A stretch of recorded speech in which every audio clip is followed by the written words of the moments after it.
Hello everybody. அனைவருக்கும் வணக்கம். இந்த வீடியோ முக்கியமாக நாங்கள் செய்கிறதுக்கு காரணம் இந்த முறை O-level எக்ஸாம் எடுக்க போகிற பிள்ளைகளுக்கானது. So as a teacher and a teacher advisor, I know எனக்கு தெரியும் முக்கியமாக பிள்ளைகளுக்கு இருக்கிற பிரச்சனை. முதலாவது டென்சஸ் எடுத்துக்கொண்டோம்னா நிறைய பிள்ளைகள் நினைச்சு கொண்டிருக்கிறாங்க ஒரு விஷயத்தை பாஸ்ட் டென்ஸில் எழுதும்போது வாஸ் போட வேணுமெண்டு. இது ஒரு பிழையான கான்செப்ட். பாஸ்ட் டென்ஸில் எழுதும்போது வாஸ் எப்போ போடுறது எப்போ போடக்கூடாதுன்றது நிறைய பிள்ளைகளுக்கு தெரியல. உதாரணமாக நான் போனேன், இதை நான் கவனிச்சிருக்கிறேன். ஐ வாஸ் வெண்ட் என்று எழுதுறீங்க, இது பிழை. இந்த வாஸ் போடக்கூடாது. ஐ வெண்ட், நான் போனேன். ஐ வெண்ட், அவன் வந்தான். ஹீ கேம்,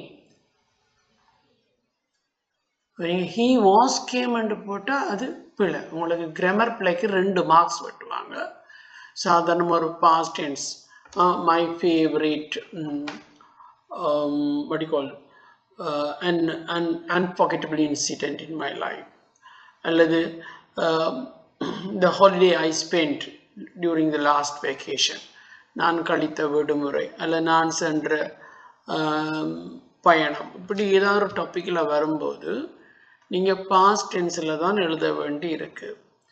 அப்போ இந்த பாஸ்ட் டென்ஸில் எழுதும்போது எப்போ வாஸ் போட வேணும் எப்போ வாஸ் போடக்கூடாதுன்றதை தெரிஞ்சு கொள்ளணும்.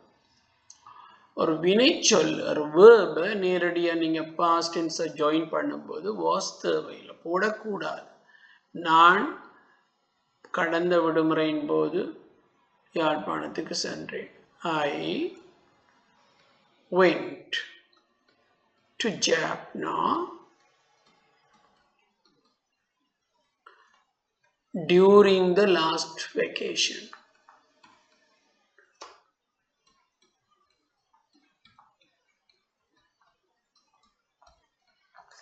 நான் போனேன், ஐ வெண்ட். இப்போ உங்களுக்கு தச்சல இது கோடைய பாஸ்ட் டென்ஸ் தான் வெண்ட். உங்களுக்கு பாஸ்ட் டென்ஸ் தெரியாட்டி நீங்கள் எழுதலாம் ஐ டிட் கோ. எந்த ஒரு வினைச்சொல்லையும் பாஸ்ட் டென்ஸ் ஆக்குறதுக்கு நீங்கள் டிட் என்ற சொல்ல சேருங்க, வாஸ் போடக்கூடாது. ஐ டிட் கோன்றது ஐ வெண்ட், ரெண்டும் ஒன்று தான். அது நான் போகலையேண்டா I did not go, I didn't go. இதில் நீங்கள் ஐ வாஸ் நாட் வெண்ட் என்று எழுதுகிறார். ஐ டிட் நாட் கோ, நான் போனேன், ஐ டிட் கோ. நான் போகல, ஐ டிட் நாட் கோ. அவர் வந்தார், ஹீ கேம். உங்களுக்கு வந்தாருக்கு இங்கிலீஷ் தெரியும், கம் என்றது பாஸ்ட் டென்ஸ் என்ன, கேம் என்றது தெரியாட்டி நீங்க ஹீ டிட் கம் என்று எழுதலாம். ஹீ வாஸ் கம் என்று எழுதிக்கலாம். வாஸ் ஏன் போடுறோம் என்றது தெரிஞ்சு கொள்ளும். இப்போ வாஸோட மீனிங் என்னன்னு நிறைய பேருக்கு தெரியறதில்லை. அது அடுத்த பேஜில் பார்ப்போம். வாஸ் என்றதோட மீனிங் என்ன. டிட்டை நாங்கள் பயன்படுத்துகிற ஒரு வினைச்சொல்ல பாஸ்ட் டென்ஸ் ஆக்குறதுக்கு, அதுக்கு மீனிங் கிடையாது. ஒரு வேர்பை பாஸ்ட் டென்ஸ் ஆக்குறதுக்கு நீங்கள் டிட் கோன்னு போடலாம், அல்லது மெயின் வேர்போட பாஸ்ட் டென்ஸ் வேண்டி இருக்குது. இப்போ ஃபோல், விழுறதுக்கு ஃபோல். விழுந்தான் என்று சொல்லும்போது நீங்கள் அவன் விழுந்தான், ஹீ டிட் ஃபோல். அல்லது இது எடுத்துட்டு ஹீ ஃபெல். உங்களுக்கு ஃபெல்ன்ற ஃபோலுக்கு மீனிங் தெரியும், விழுறது. ஆனால் ஃபோலோட பாஸ்ட் டென்ஸ் தெரியாட்டி இங்கே ஹீ டிட் ஃபால் என்று போடுங்க. He fell என்று போட வேண்டாம். he did fall, fell தெரியாட்டி தெரிஞ்சா எழுதுங்க, இல்லாட்டி he did fall என்று எழுதலாம். he was fell என்று எழுதப்படாது. இதுதான் நீங்க விடுறப்பில் was போடுறது. he was fell அல்லது he was fall. இது உங்களுக்கு இங்கிலீஷில் இது பிழை போட்டு 2 மார்க்ஸ் கட் பண்ணுறாங்க கிராமர் பிழைக்கு. அது அப்படியே கிராமர் பிழையை முடிஞ்சளவு தவிர்த்து கொள்ளணும். உங்களுக்கு பாஸ்ட் டென்ஸில் ஒரு முக்கியமான ஒரு எஸ்சி, ஷார்ட் எஸ்சி ஒன்று வரும். ஃபர்ஸ்ட் பார்ட்டில் 5 மார்க்ஸுக்கு வருது. இந்த 5 மார்க்ஸ் அதை நீங்கள் சரியாக எடுக்கிறதுக்கு நீங்கள் இந்த கிராமர் பிழைகள் விடக்கூடாது. உங்களுக்கு பாஸ்ட் டென்ஸ் தெரியாட்டி நீங்கள் செய்ய வேண்டிய வேலை வாஸ் போடுறதில்ல டிட். இப்போ பார்ப்போம் வாஸ் ஏன் போட வேணும், எப்போ போட வேணும்னு பார்ப்போம். வாஸோட அர்த்தம் தெரிஞ்சால் தான் உங்களுக்கு வாஸை பயன்படுத்த தெரியும். இப்போ I am, I was, I will be. இந்த 3 மெயின் டென்ஸ். நான் இருக்கிறேன்,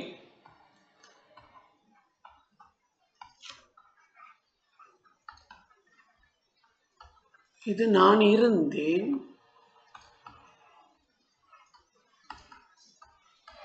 இது நான் இருப்பேன். இப்படியான இடங்கள்ல தான் நீங்கள் வாஸ் இஸ் போட வேணும். இருப்பேன். இப்போ நீங்கள் கிரேட் லெவலில் இருக்கிறீங்க, நீங்கள் சொல்லுங்க ஐ ஆம் இன் கிரேட் லெவல். போன வருஷம் கிரேட் 10ல் இருந்தேன், ஐ வாஸ் இன் கிரேட் 10. அடுத்த வருஷம் கிரேட் 12ல் இருப்பீங்க, I will be in grade 12. ஆமுடைய அர்த்தம் வந்து இருக்கிறேன், இருந்தேன், இருப்பேன். இருந்தேன் என்ற அர்த்தத்துக்கு தான் நீங்கள் இப்போ நான் கவலையாக இருந்தேன். I was sad. எனக்கு பயமாக இருந்தது. ஐ வாஸ் ஸ்கேர்ட் அல்லது I was afraid, I was frightened. இப்படியான சொற்களுக்கு தான் நீங்கள் வாஸ் பாவிக்க வேணும். போனேன், வந்தேன், அந்த விஷயங்களில் வாஸ் போடாதீங்க. அது ஐ வெண்ட் அண்ட் பாவீங்க அல்லது ஐ டிட் கோன்னு சொல்லுங்க. வாஸ் போட வேண்டாம். அதே போல் நான் போக இல்லைக்கு ஐ வாஸ் நாட் கோ இல்லை, ஐ டிட் நாட் கோ. நான் போகவில்லை, ஐ டிட் நாட் கோ. நிறைய பேர் நினைக்கிறீங்க ஐ வாஸ் நாட் கோன்றதெல்லாம், அது படுப்பில். So I did not go. அதே போல் நீ போனியா, டிட் யூ கோ. எங்கே போனாய், வேர் டிட் யூ கோ. எப்போ போனாய், வென் டிட் யூ கோ. ஏன் போனாய், வை டிட் யூ கோ. இறந்த காலத்தில் ஒரு கேள்வி கேட்கும்போது நீங்கள் டிட்ன்ற சொல்ல பயன்படுத்துங்க. வாஸ் பாவிக்கலாம். இப்படியான சொற்கள் வினை சொற்களோட வாரதில்லை. இது வந்து adjective. I was sad, I was happy, I was confused, I was surprised. அதுகளுக்கு நீங்கள் வாஸ் போடுங்க. அப்போ டிட் போடுறதா வாஸ் போடுறதான்றதில் இனி குழப்பம் தேவையில்லை. நான் இருந்தேன், நான் கவலையாக இருந்தேன், நான் பயந்து போய் இருந்தேன் என்ற தமிழ் வாக்கியங்களுக்கு உரிய இடத்துல தான் நீங்கள் வாஸ் பாவிக்கலாம். வினைச்சொல்லோட வாஸை போடக்கூடாது. அடுத்தது வாஸ் பாவிக்கிற இன்னமொரு இடம் இருக்குது, பேசிவ் ஃபார்ம். பேசிவ் ஃபார்ம் அதாவது ஒரு வினை, ஒரு வசனத்தை நீங்கள் ஐ broke, நான் உடைத்தேன். ஐ broke a chair. இதில் மீனிங் நான் ஒரு கதிரையை உடைத்தேன். ஐ broke. இதே வசனத்தை நீங்கள் மாற்றி எழுதுறீங்க, ஒரு கதிரை a chair, என்னால் by me உடைக்கப்பட்டது என்ற இடத்துல வரும்போது இங்கே தான் போடணும். பட்டதுக்கு நீங்கள் வாஸ் போட வேணும். அதோட broken past participle இருக்கு. எல்லாருக்கும் தெரியும் break இதான் main verb. past tense broke, participle தான் broken. இப்படியான வசனம் கதிரை உடைக்கப்பட்டது was broken. அச்சா is broken. உடைக்கப்படுகிற அல்லது உடைந்திருக்கிறது. உடைக்கப்படும் will be broken. இது இந்த வசனங்களை நாங்கள் சொல்றது passive form, passive sentences. அப்போ ஒரு வசனத்தை passive sentenceல ஆக்கும்போது நீங்கள் will be படும், is படுகிறது, was பட்டது. முதல் I was happy என்றது நான் சந்தோஷமாக இருந்தேன் அல்லது நான் சந்தோஷப்பட்டேன் அப்படியும் எடுக்கலாம். நான் தண்டிக்கப்பட்டேன், I was punished. நான் தண்டிக்கப்பட்டேன், நான் கவலைப்பட்டேன், I was worried. நான் ஆச்சரியப்பட்டேன், I was surprised. இப்போ உங்களுக்கு உள்ளது இந்த இடங்களில் தான் வாஸ் போடலாம். பட்டேன், பட்டான், பட்டாள் என்று வர்றதுல வாஸும். இது ப்ளூரல் ஃபார்ம். வி என்று வந்தால் நாங்கள் தண்டிக்கப்பட்டோம், we were punished. நாங்கள் கவலைப்பட்டோம், we were worried. நாங்கள் ஆச்சரியப்பட்டோம், we were surprised. நாங்கள் பயப்பட்டோம், we were scared. அப்போ இந்த இடங்களில் நீங்கள் வாஸும் ப்ளூரல் வந்தால் were, சிங்குலருக்கு வாஸ் பாவீங்க. இப்போ விளங்கியிருக்கும் வாஸ் அங்கே போட வேணும், வாஸ் அங்கே போடக்கூடாது. ஒரு வசனத்தை பாஸ்ட் டென்ஸில் எழுதும்போது சில இடங்களில் வாஸ் தேவைப்படுது, சில இடங்களில் வாஸ் போடக்கூடாது. நேரடியாக வினைச்சொற்களை பயன்படுத்தும் போது கோ, ஈட், கம் இதுக்கெல்லாம் பாஸ்ட் டென்ஸ் இருக்குது. அப்படின்னா பாஸ்ட் டென்ஸை நீங்கள் போடும்போது வாஸ் போடக்கூடாது. I came, he came, she came. Negative ஆக்குறேன்டா ஐ டிட் நாட் கோன்னு போடுங்க, I did not went play. அவன் சாப்பிடவில்லை, he did not eat. அவன் வரவில்லை, he did not come. was not போடக்கூடாது. ஸோ இந்த பாஸ்ட் டென்ஸில் எழுத வேண்டிய விஷயங்கள் ரெண்டு வகையான கேள்வி உங்களுக்கு ஓலவில் வரும். ஒன்று ஃபர்ஸ்ட் பார்ட்டில் வர்றது, முக்கியமாக வர்றது அந்த day I enjoyed, my birthday party, அல்லது the trip I went, the trip I enjoyed. இப்படியான சந்தர்ப்பங்களில் நீங்கள் பாஸ்ட் டென்ஸில் எழுத வேண்டி வரும். கவனமாக வேர்பை யூஸ் பண்ணும்போது பாஸ்ட் டென்ஸில் எழுதுங்க. பாஸ்ட் வேர்ப் தெரியாட்டி அந்த வேர்புக்கு டிட்ட போடுங்க.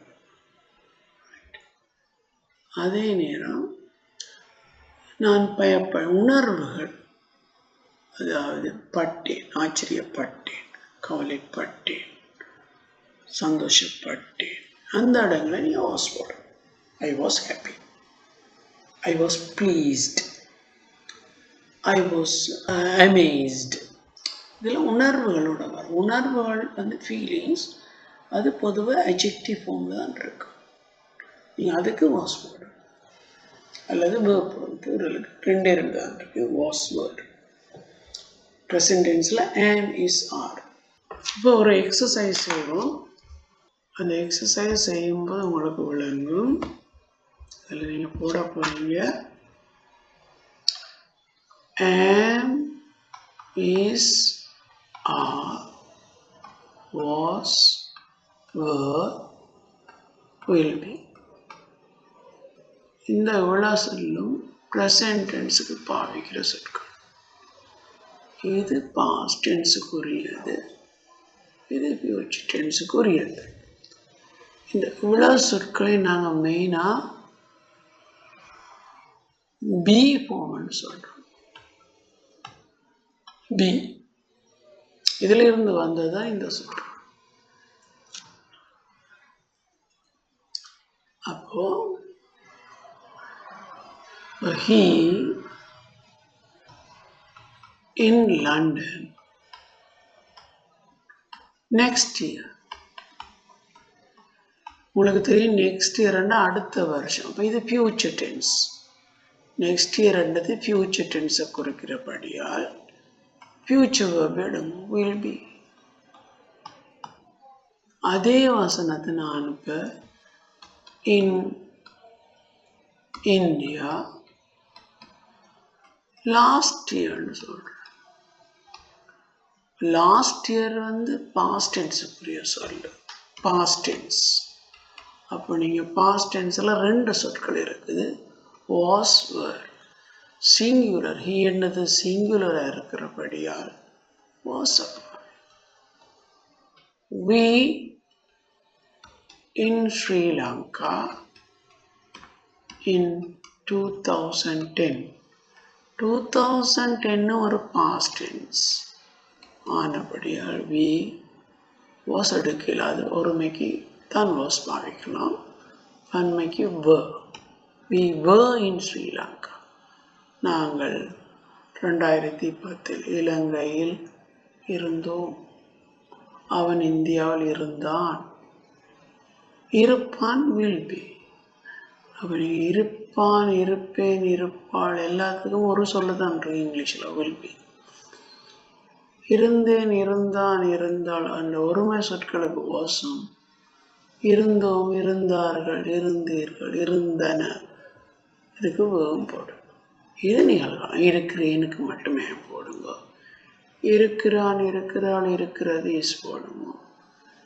இருக்கிறோம், இருக்கிறாங்க, இருக்கிறீங்க போடும். 3. ப்ரெசன்ட் டென்ஸில் 3 am is are. Future tense will be மட்டும்தான் இருக்கு. பாஸ்ட் டென்ஸ் இதில் தான் am is are was were. அதே நேரம் உங்களுக்கு ஒரு குழப்பம் வரலாம். வாஸ் போடுறதா டிட் போடுறதான்னு பார்த்தால் he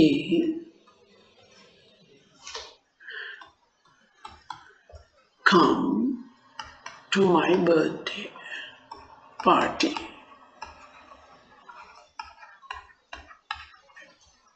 அவன் என்னுடைய பர்த்டே பார்ட்டிக்கு வரவில்லை. இதில் இது வினைச்சொல். கம் கம்மோட வாஸ் போடலாது. Did not. he did not come to my birthday party. வரவில்லை, did not come. ஆனால் இந்த இடத்துல பாருங்க, happy yesterday. நேற்று அவன் சந்தோஷமா இல்லை. ஹாப்பி என்றது வினைச்சொல் இல்லை, தட் இஸ் adjective. அப்போ இங்கே வாஸ் தான். he was not happy, he did not come. come ஒரு verb, வினைச்சொல் verb. happy is an adjective. ஃபீலிங்ஸோட வருது. ஃபீலிங்ஸ் உணர்வுகள். அப்போ உங்களுக்கு அது adjective-ஆ verb-ஆன்னு யோசிக்காமல் பொதுவாக ஃபீலிங் சம்பந்தப்படும் உணர்வுகள், சந்தோஷம், பயம், துக்கம், ஆச்சரியம், இப்படியான சொற்கள் வரும்போது நீங்கள் வாஸ் போடுங்க. வினைச்சொல் வரும்போது வரவில்லை, போகவில்லை, சாப்பிடவில்லை. இது ஒரு வகையான. அடுத்தது நீங்கள் பார்க்குற விஷயம் எப்படி ஒரு பாஸ்ட் டென்ஸில் ஒரு சம்பவத்தை எழுதுறது. இதை நாங்கள் எங்களோட அடுத்த வீடியோவில் பார்ப்போம். ஸோ தேங்க்யூ ஃபார் வாட்சிங். I'll see you again in my next video. Bye.